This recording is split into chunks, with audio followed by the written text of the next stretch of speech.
they have cilium. Some of them have brush border. But even they also have basement membrane. BM is nothing but basement membrane with prominent nucleus. Okay. So now these we had discussed in the previous class. Glandular epithelium also I had told you.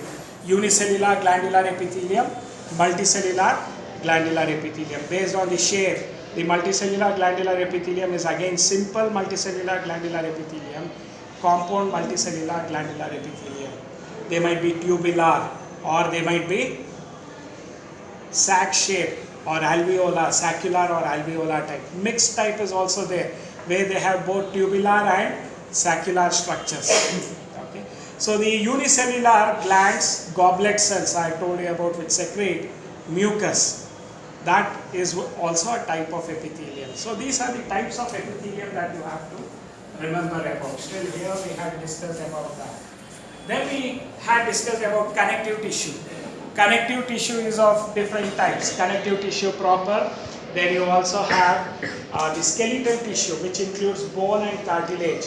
Then the third variety is vascular or blood tissue. The connective tissue proper, you can have it as loose connective tissue, dense connective tissue. Okay. Loose connective tissue proper, you have this areolar tissue and adipose tissue. Why is it loose connective tissue? Because the cells and fibers are scattered here. They are not densely packed. They are loosely packed. They are found below our epithelium. Below the skin you find this packaging tissue. We call it as areolar tissue and adipose tissue. A modified areolar tissue we call it as adipose tissue, where they have large number of adipocytes or fat cells. Now if you look into the diagram of this areolar tissue, so it is just a boundary of it which we have put, and I am showing it to you here. There is cellular components. Cellular components, what are there and there?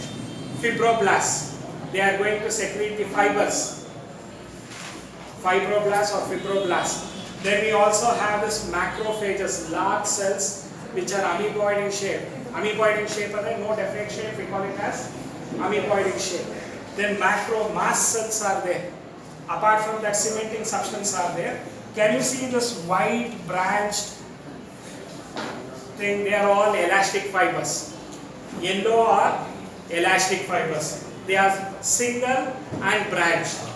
Whereas the collagen fibers, or they also call it as the white fibers, collagen fibers or white fibers, they are dense and they have a zigzag shape of arrangement. They are also found as bundle, but they are unbranched. See, the collagen fibers are found in a bundle. They are wavy shaped, unbranched, and they are also called as white fibers. Collagen fibers are also called as white fibers. So they are in a bundle and they are unbranched and they are wavy in shape. Okay. So whereas the elastic fibers or yellow fibers, they are single and branched. So this you find of the fibers, collagen fibers and the elastic fibers you find there. Apart from fibroblasts which secrete the fibers, then there are macrophages. They are all, any antigens that enter our body, they are going to capture and digest them. They are phagocytic cells, cell eating. They call it as phagocytic. Macrophages, since they are large in shape, and you find mast cells. There are also fat cells here.